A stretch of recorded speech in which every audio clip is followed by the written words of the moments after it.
Hello दोस्तों, बहुत बहुत स्वागत है आप सभी का अपने चैनल टीजीटी पीजीटी हिंदी साहित्य सागर पर। आज हम भाषा विज्ञान का प्रैक्टिस 5 देखेंगे। आगे हमने प्रैक्टिस 4 तक बात कर लिए थे।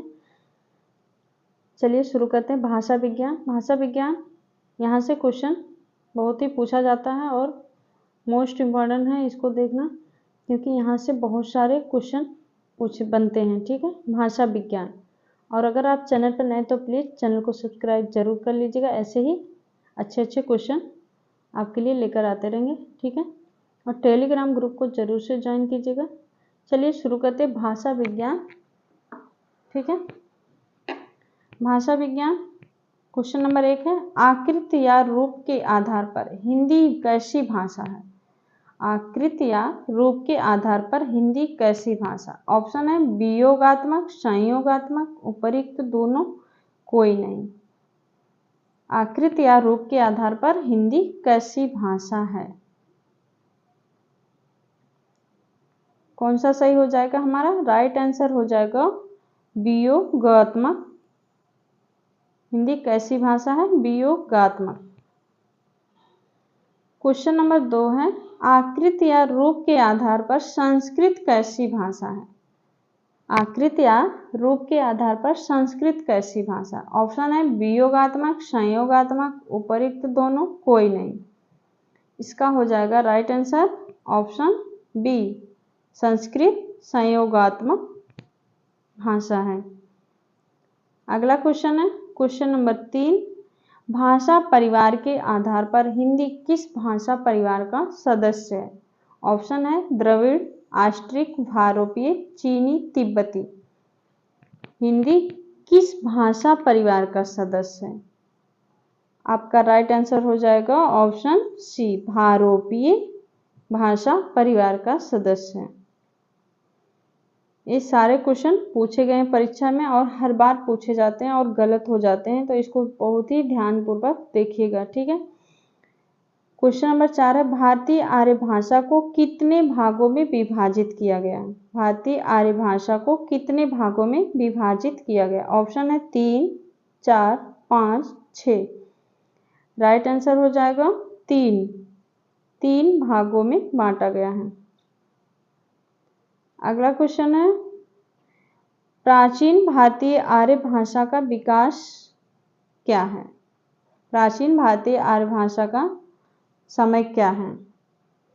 ऑप्शन है 500 ईसा पूर्व से 1000 ईस्वी, 1500 ईसा पूर्व से 500 ईसा पूर्व, 500 से ईस्वी से 800 ईस्वी, कोई नहीं। इसका हो जाएगा प्राचीन भारतीय आर्य भाषा का विकास माना जाता है 1500 ईसा पूर्व से 500 ईसा पूर्व। क्वेश्चन नंबर 6 है, आधुनिक भारतीय आर्य भाषा का समय क्या है? 500 ईसा पूर्व से 1000 ईस्वी, 1500 ईसा पूर्व से 500 ईस्वी, 500 ईस्वी से 800 ईस्वी, कोई नहीं। आधुनिक भारतीय आर्य भाषा का समय राइट आंसर हो जाएगा कोई नहीं, इसमें से कोई नहीं। आधुनिक भारतीय आर्य भाषा का समय कितना है? 1000 ईस्वी से अब तक 1000 ईस्वी। ठीक है, अगला क्वेश्चन है क्वेश्चन नंबर 7, प्राचीन भारतीय आर्य भाषा के अंतर्गत नहीं आती। प्राचीन भारतीय आर्य भाषा के अंतर्गत नहीं आती वैदिक संस्कृत, लौकिक संस्कृत, उपयुक्त, दोनों, अपभ्रंश। इसका हो जाएगा राइट आंसर ऑप्शन डी, अपभ्रंश। प्राचीन भारतीय आर्य भाषा के अंतर्गत नहीं आती अपभ्रंश। मध्यकालीन भारतीय आर्य भाषा के अंतर्गत नहीं आती।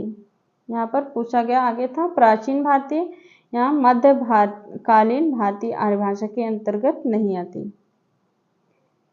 ऑप्शन है प्राकृत, पाल, वैदिक संस्कृत, अपभ्रंश। राइट आंसर हो जाएगा वैदिक संस्कृत। अगला है, आधुनिक भारतीय आर्य भाषा के अंतर्गत नहीं आती। ऑप्शन है पश्चिमी हिंदी, पूर्वी हिंदी, बिहारी, अपभ्रंश। आधुनिक भारतीय आर्य भाषा के अंतर्गत नहीं आता। राइट आंसर हो जाएगा ऑप्शन डी, अपभ्रंश।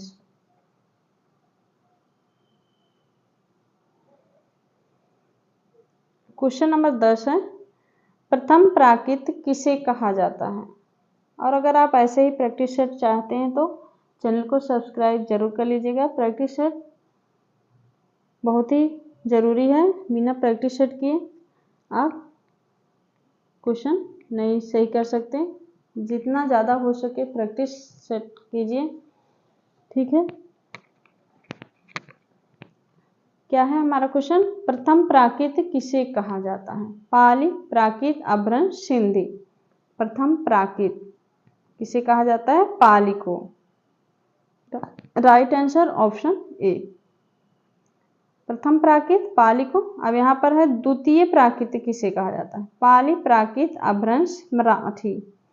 द्वितीय प्राकृत किसे कहा जाता है, प्राकृत को। पाली, प्रथम पाली, द्वितीय प्राकृत। तृतीय प्राकृत किसे कहा जाता है, आगे है तृतीय प्राकृत किसे कहा जाता है। पाली, प्राकृत, अपभ्रंश, सिंधी। राइट आंसर हो जाएगा ऑप्शन सी, अपभ्रंश। प्रथम पाली, द्वितीय प्राकृत, तृतीय अपभ्रंश। इसको जरूर से याद रखिएगा, ये वाला क्वेश्चन बनता है। किसका विकास सौर श्रेणी अपभ्रंश से नहीं हुआ है। किसका विकास सौर श्रेणी अपभ्रंश से नहीं हुआ। बिहारी, पश्चिमी, राजस्थानी, गुजराती। राइट आंसर हो जाएगा ऑप्शन ए, बिहारी हिंदी। अगला है, किसका विकास अर्धमागधी से हुआ है। बिहारी, पश्चिमी हिंदी, राजस्थानी, पूर्वी। बहुत ही आसान क्वेश्चन है। राइट आंसर हो जाएगा ऑप्शन डी, पूर्वी हिंदी। आगे है, किस भाषा का विकास मागधी अपभ्रंश से नहीं हुआ। बांग्ला, असमिया, मराठी, उड़िया। मागधी अपभ्रंश से नहीं हुआ है। राइट आंसर हो जाएगा मराठी। क्वेश्चन नंबर 16 है, किसने कहा है कि प्राकृत संस्कृत की पुत्री ही नहीं अपितु उसकी सेविका भी बनाकर चली है। प्राकृत संस्कृत की पुत्री ही नहीं अपितु उसकी सेविका भी बनाकर चली है। ऑप्शन है भोलानाथ तिवारी, हरदेव बाहरी, चंद्रधर शर्मा गुलेरी, हजारी प्रसाद द्विवेदी। इसका हमारा कौन सा ऑप्शन सही हो जाएगा। Right answer option B, Hardev Bahri का कथन है।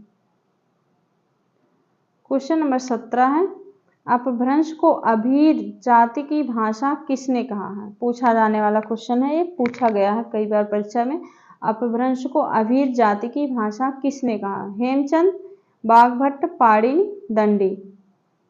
अभीर जाति की भाषा अपभ्रंश को किसने कहा है। राइट आंसर ऑप्शन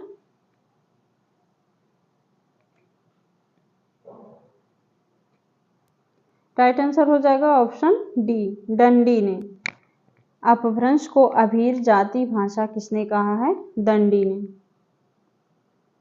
अगला क्वेश्चन है, बाणभट्ट एवं हेमचंद ने अपभ्रंश को क्या कहा है। देश भाषा, देव भाषा, ग्राम भाषा, अभीर भाषा। राइट आंसर हो जाएगा क्या कहा है, ग्राम भाषा, ग्राम्य भाषा। क्वेश्चन नंबर 19 है, किस भाषा को शिलालेखीय भाषा भी कहते हैं। किस भाषा को शिलालेखीय भाषा भी कहते हैं। पाली, प्राकृत, अपभ्रंश, अवहट। राइट आंसर हो जाएगा पाली को शिलालेखीय भाषा भी कहते हैं। अगला है, आरोही क्रम में व्यवस्थित कीजिए। यहाँ से क्वेश्चन हर बार आता है और गलत हो जाता है। आरोही क्रम में व्यवस्थित कीजिए। बोली, विभाषा, भाषा, भाषा, विभाषा, बोली। बोली, भाषा, विभाषा, भाषा, बोली, विभाषा। इसमें कौन सा है। राइट आंसर ऑप्शन बी का हो जाएगा ऑप्शन ए, बोली। पहले क्या आता है, बोली, विभाषा, भाषा। कौन सी भाषा आर्यों की वाहक रही है। लैटिन, ईरानी, संस्कृत, ग्रीक। कौन सी भाषा आर्यों की वाहक रही है। राइट आंसर संस्कृत, ऑप्शन सी।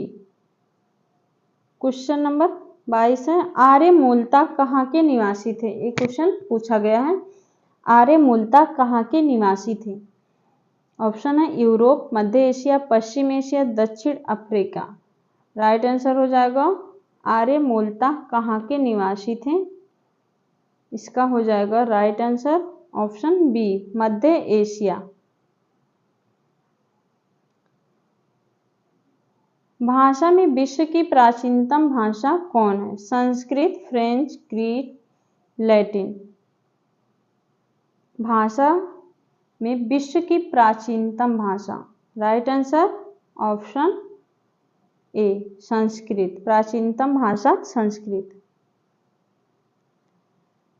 ये भी मोस्ट इंपॉर्टेंट क्वेश्चन है। आर्यों ने ऋग्वेद की रचना कहाँ की? मध्य गंगा घाटी, मध्य एशिया, अफगानिस्तान, पंजाब। आर्यों ने ऋग्वेद की रचना कहाँ पर की थी? राइट आंसर हो जाएगा ऑप्शन डी, पंजाब में। क्वेश्चन नंबर 25 है, आर्य शब्द का अर्थ क्या है? उत्तम, बड़ा, महान, कोई नहीं। आर्य शब्द का अर्थ है, राइट आंसर हो जाएगा महान। आर्य शब्द का अर्थ क्या है? महान।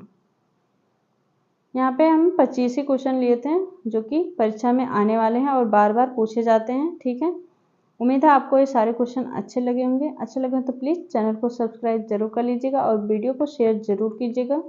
कमेंट करके ज़रूर बताइएगा आपको यह वीडियो कैसा लगा और टेलीग्राम लिंक जरूर से ज्वाइन कीजिएगा। ठीक है, डिस्क्रिप्शन बॉक्स में हम लिंक दे देंगे। मिलते हैं नेक्स्ट वीडियो में, तब तक के लिए बहुत बहुत धन्यवाद दोस्तों।